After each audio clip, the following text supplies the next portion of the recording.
Florida, a captain aboard a new kind of ship about to sail on a new kind of ocean, the vast, infinite ocean of space.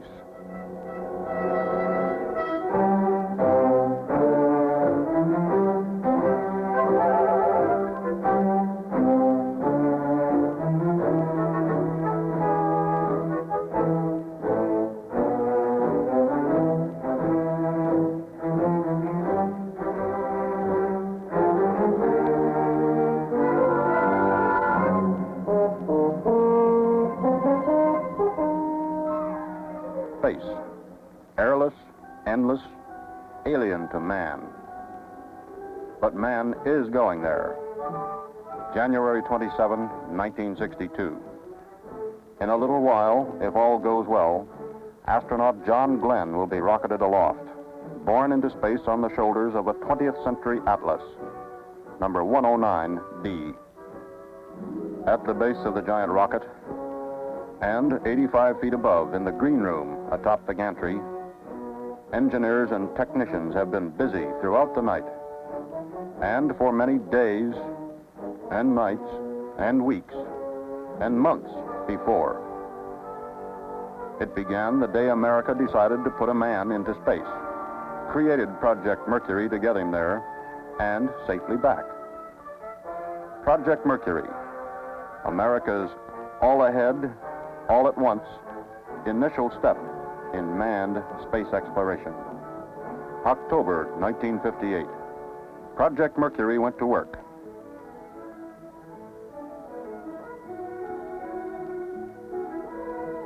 Assembled a team of scientists, engineers, and technicians to manage America's manned spaceflight programs, to select and train the men who would be the free world's first space pilots, the 7 Mercury astronauts. American industry went to work too.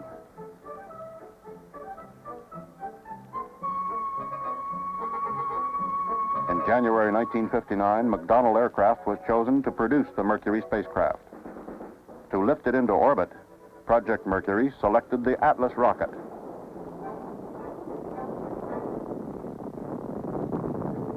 The task of modifying Atlas from a military missile to a man-rated orbital launch vehicle was assigned to General Dynamics Astronautics.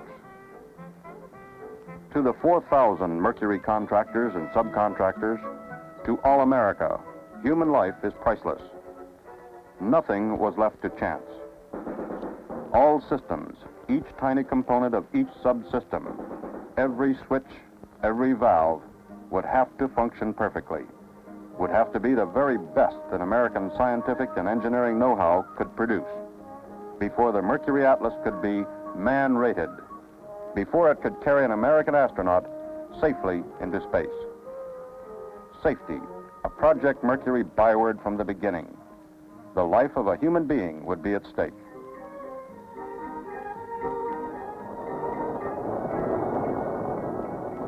A positive escape mechanism, an escape rocket. Systems to sustain life in space where there is no life. To provide oxygen where there is no oxygen. Pressure where there is no pressure. And backup systems in case of trouble. Power for the spacecraft with 7 miles of electrical circuits. Power for radio and for telemetry. Power for the in-flight control systems, both automatic and manual. Power to fire the reverse rockets that slow the spacecraft and bring it back from orbit.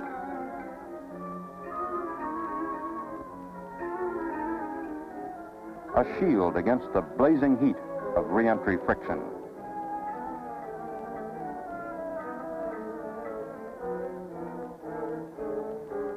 Astronaut, a new word for a new and demanding profession. Rigorous, intensive training in new and strange devices.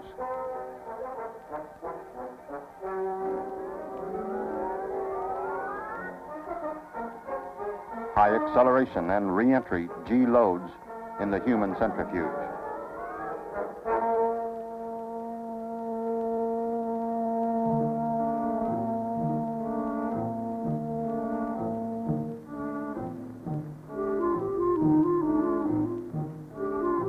Then the opposite of G loads, no Gs at all, or weightlessness. Training in manual control of the spacecraft. Practice roll, pitch, and yaw maneuvers. Survival training. Every conceivable situation, both normal and emergency, was covered. Astronautics, a new science. There were classes for the astronauts in astronomy, meteorology, geophysics, rocketry, astrophysics, celestial navigation, and there was plenty of homework. There was other work, too. The astronauts participated as engineers in every aspect of the program. Each had a special area of responsibility in the development of Project Mercury. There were dozens of flight tests.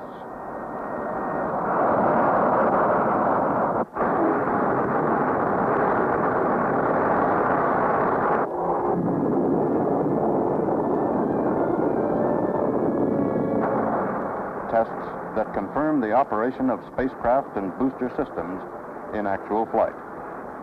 And when there were difficulties, no one tried to hide them.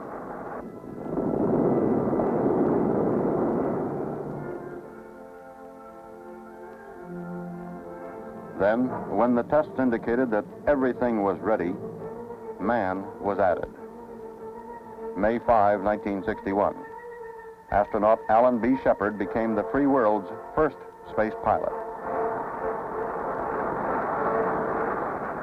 All right, lift off and the Clock had indeed started. Free man was on his way into space. First with Redstone-powered ballistic flights downrange.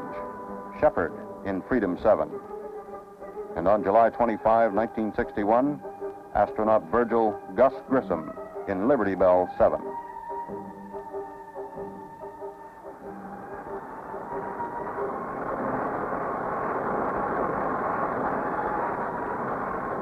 These Redstone flights paved the way for the Atlas-boosted orbital missions. November 29, 1961.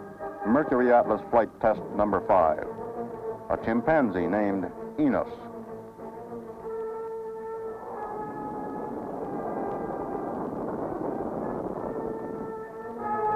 Was orbited, tracked, and recovered unharmed, confirming that the Mercury spacecraft could sustain life in orbit. Proof provided by telemeter data collected at Mercury tracking stations around the world.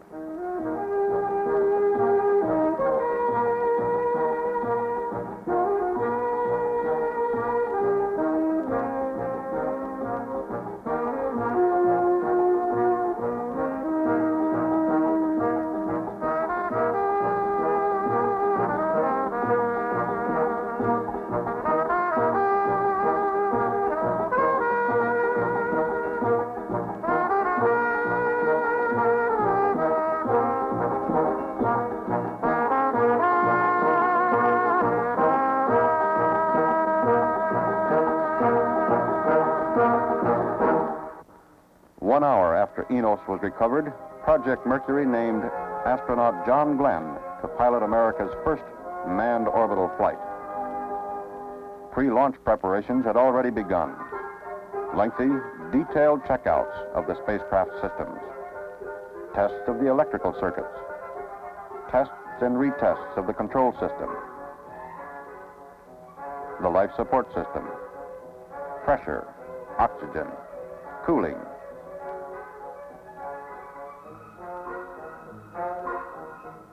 Outside, on launch pad number 14, the Atlas rocket, Atlas 109D, was raised into position.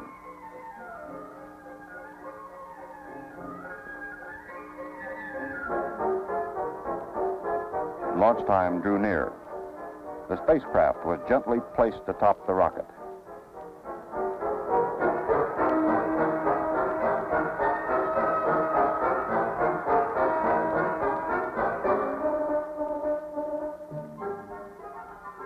This would be a mission of science, a mission of peace. The name of the spacecraft, Friendship 7. Days and nights and weeks and months drew toward a climax. It was January 27, 1962, and the countdown for Mercury Atlas flight number 6, with John Glenn at the controls, was underway.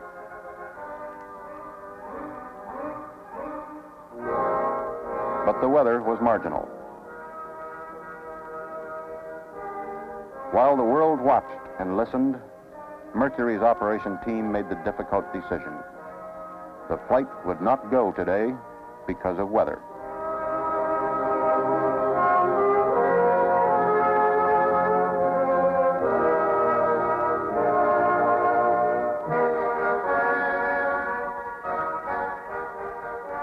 "5 hours in the Mercury spacecraft, and it was still no go. But there'd be another day, and there was. February 20, 1962, a day free men will never forget. 2:45 a.m., the countdown was underway again. A feeling of go was in the air.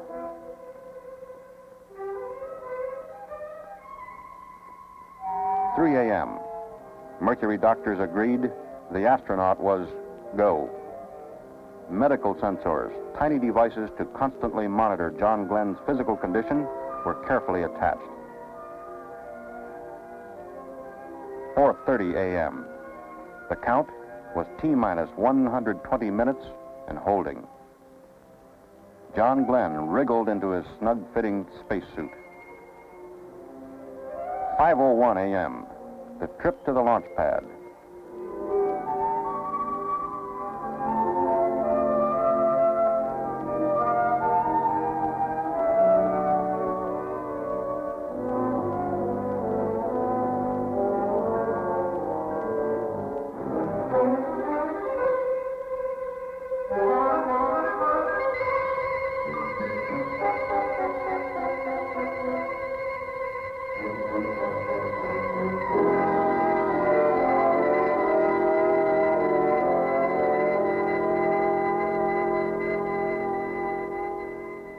"6 a.m., the long elevator ride up to the 11th deck of the gantry, where Friendship 7 waited.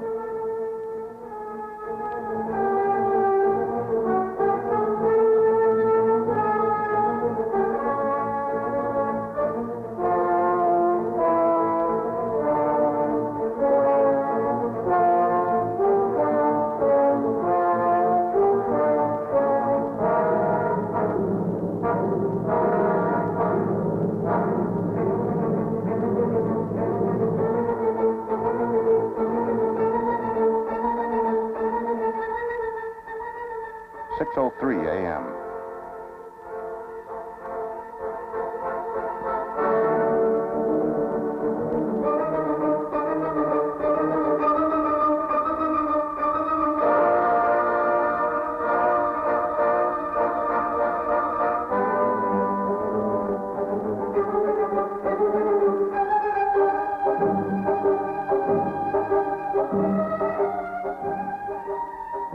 "6:25 a.m. The count was resumed. From nearby beaches, thousands of visitors watched. And from the press site, a mile and a half from the launch pad, hundreds of newsmen, radio and television representatives broadcasted every drama-packed moment to the people of America and to every nation on Earth. 7:52 a.m. A broken hatch bolt was repaired, and the astronaut was sealed inside the spacecraft, alone. But alone only physically. 8:20 a.m. The gantry was rolled back, leaving Mercury Atlas flight number 6 poised like an arrow, aimed at the heavens. Downrange, the ships and aircraft of the recovery forces were ready.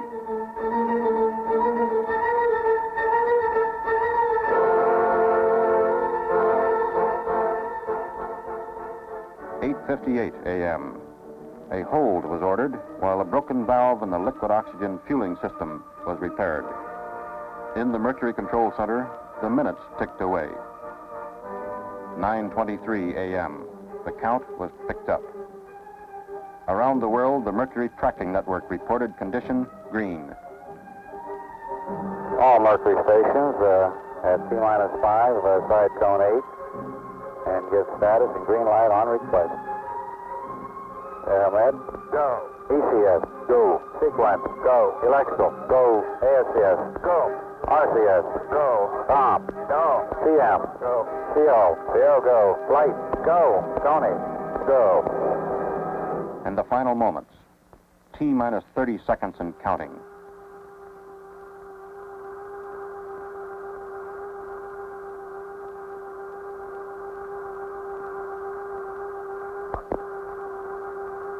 You have firing signal. Godspeed, John Glenn. 10, 9, 8, 7, 6, 5, 4, 3, 2, 1, 0.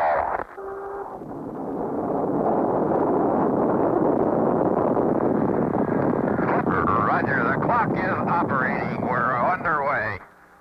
Loud and clear.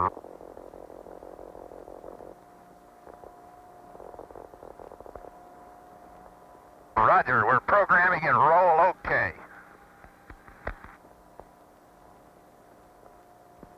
A little bumpy along about here.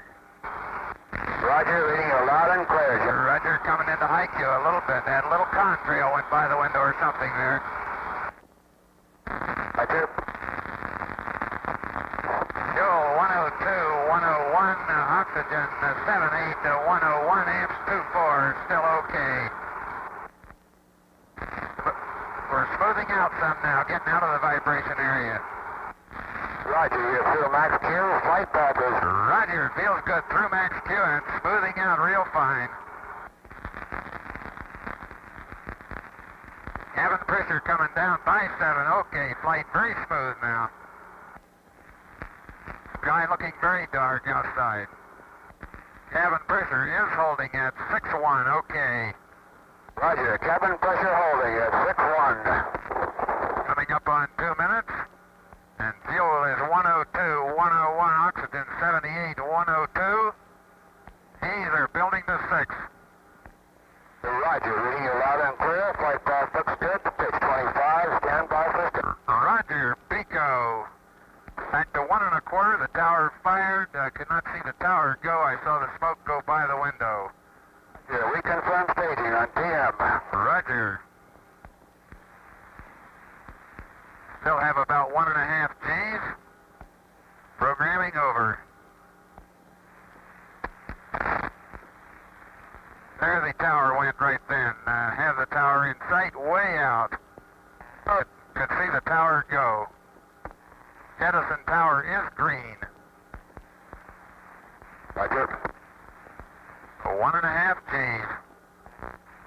Flight path looks good, steering is good. Roger, understand everything looks good. He's starting to build again a little bit. Roger. Friendship 7, Bermuda has you. Roger, Bermuda, stand by. This is Friendship 7, fuel 103, 101, oxygen 78 to 100. All voltages above 25, amps 26. All Roger, reading you loud and clear 7. Cape is go. We're standing by for you. Roger, Cape is go and I am go. Our capsule is in good shape.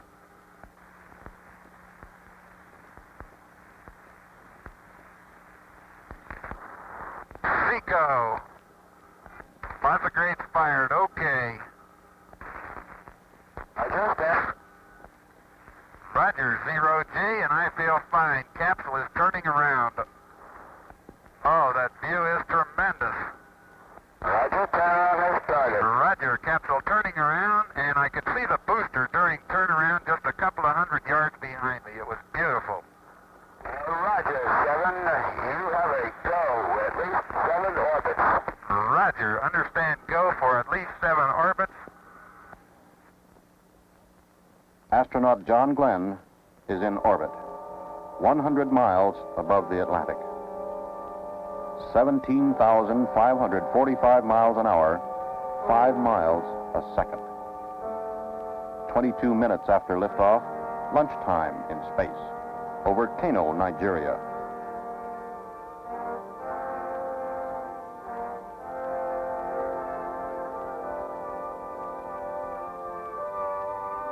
Across the emerging nations of Africa. Then Zanzibar. And out over the vast Indian Ocean into a sunset scene from space. 53 minutes after liftoff, Mouchet, Australia. Roger, Friendship 7, Mouchet, Cape Canaveral, over. Roger, how you doing, Gordo? We're doing real fine up here. Everything is going very well, over. Any symptoms of vertigo or nausea at all, over? Negative, no symptoms whatsoever. I feel fine, over. So, just to my right, I can see a big pattern of lights, apparently right on the coast. I can see the outline of a town and a very bright light just to the south of it. On down. Rockingham, you're saying there. Roger, the lights show up very well, and thank everybody for turning them on, will you? You sure will, John. The world had turned its lights and its heart on.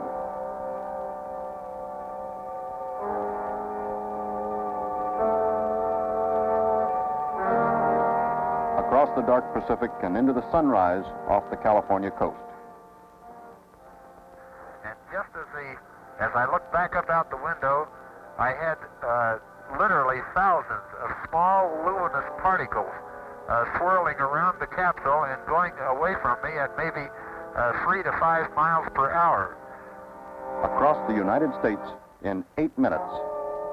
White Sands, New Mexico, Corpus Christi, Texas, Eglin, Florida, Cape Canaveral. The flight continues. Orbit number 2, around the world in 88 minutes.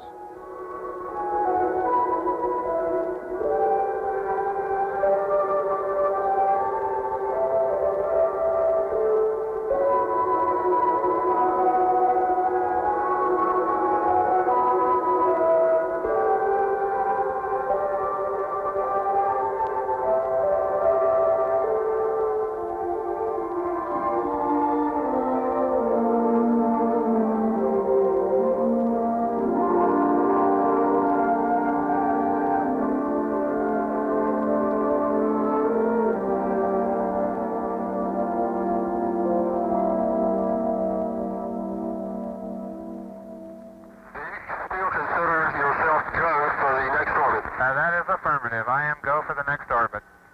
Roger, understand. At present time, ground concurs. In Mercury control, a decision. Commit the spacecraft to a third orbit.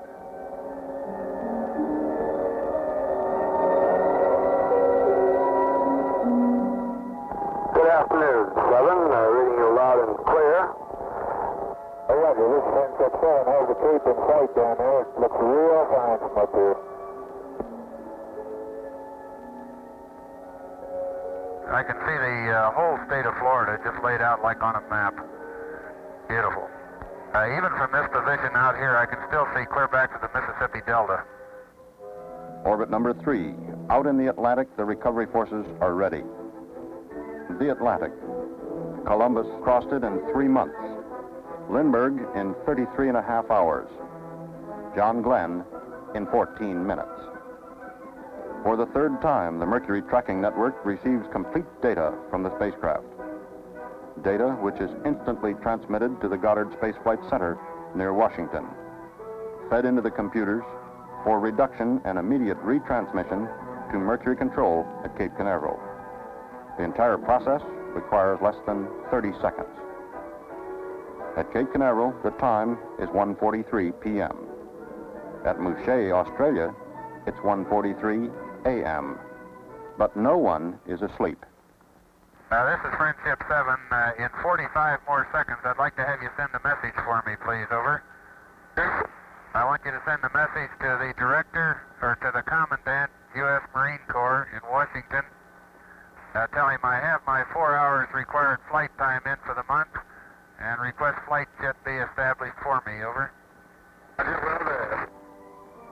For the third time, John Glenn sees the sun rise out of the trackless Pacific. Then it is time to fire the retro rockets that will slow the spacecraft and bring it back to Earth. 5, 4, 3, 2, 1, fire. Roger. Retros are firing. Good, baby. Are they ever? It feels like I'm going back toward Hawaii. The Mercury team at Cape Canaveral reaches a crucial decision. Texas Capcom Cape Flight. Go ahead, Chief Flight, go ahead. We have decided to re-enter with the pack on. He will have to crank in the periscope manually and override manually the 05G relay, which should be at a ground elapsed time of 044353. Can you give him that message, please, Glyman? Roger, we can do. While we're doing that, we're not sure what's going on to the landing bag as deployed. We feel it's far closer to re-enter with the retro package on. We see no difficulty at this time in that type of re-entry. Over. Roger. Understand. As the spacecraft arcs down over the United States, the minutes seem like hours. This is Friendship 7, a real fireball outside.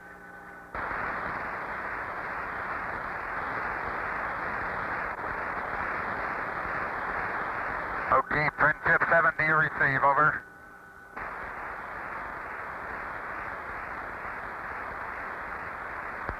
Okay, we're through the peak G now. 7, this is Cape. What's your general condition? You feeling pretty well? My condition is good, but that was a real fireball, boy. I had great chunks of that retro pack breaking off all the way through. 7, this is Cape. As you read, you will be within 1 mile of the uprange destroyer. Recovery weather is very good. Over. Roger, understand.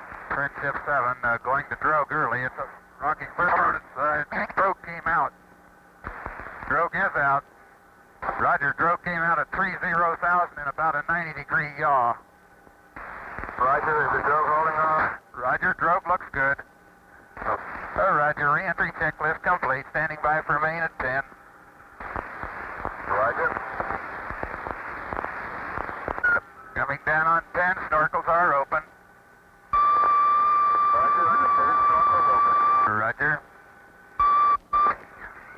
Main chute is on green. Chute is out in reach condition at 10,800 feet in. Beautiful chute. Chute looks good. On O2 emergency, and the chute looks very good. Rate of descent has gone to about 4.2 feet per second. The chute looks very good. The Friendship 7 standing by for impact.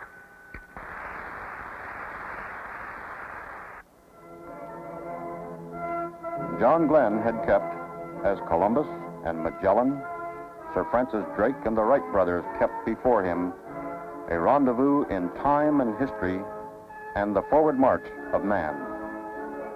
After 4 hours and 56 minutes in space, John Glenn and Friendship 7 returned to Earth.